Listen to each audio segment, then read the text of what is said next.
আমাদের media related কাজ যত বেশি হতে পারবে এমন একটা সরকার চাই। আমরা যাতে হল বাড়াতে পারি, এই সহযোগিতা যাতে সরকারের থেকে পাই, আমরা বেশি বেশি সিনেমা করতে পারি, এরকম ফান্ডিং এরকম ওয়ে যাতে আমাদের করে দেয় সরকার, এবং আমাদের আরও অনেক নতুন নতুন আর্টিস্ট জন্ম নেক। আসলে যত কাজ বেশি হবে আমাদের আর্টিস্টরাই জন্ম নেবে।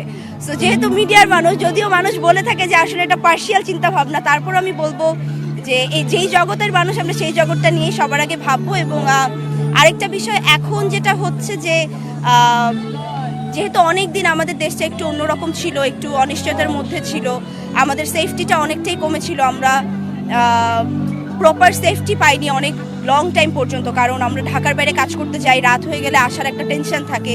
এই সেফটি রুলটা আমি আসলে চাই যে সংস্কার হয়ে যাক এবং আগের মতো হয়ে যাক, আমরা যাতে আবারও কাজ করতে পারি, আমরা যাতে বাইরে আরাম করে চিন্তা ছাড়া আসলে যেতে পারি, এবং সব জায়গায় যাতে আমরা সেফটিটা পাই, এবং আমরা যাতে খুব মানে ভালো মতো ঢাকা হোক, ঢাকার বাইরে হোক, এই জায়গাগুলোতে আমরা কাজ করতে পারি। Thank you. অনেক দিন যাদের সাথে দেখা হয় না, এই পিকনিকের মাধ্যমে তাদের সাথে দেখা হয় এবং একটা হিউজ মিলন মেলা হয় আমাদের।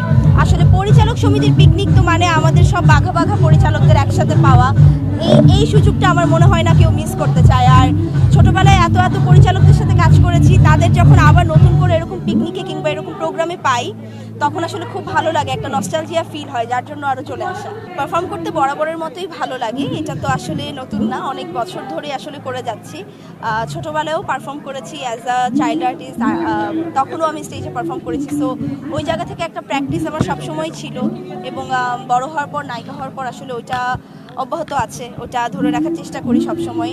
এবং যেহেতু আমি অনেক এনজয় করি পারফরমেন্সটা, সো যখনই আমাকে বলা হয়, আমার ডেট ফাঁকা থাকলে আমি আসলে বিভিন্ন অনুষ্ঠানে পারফর্ম করা হয়।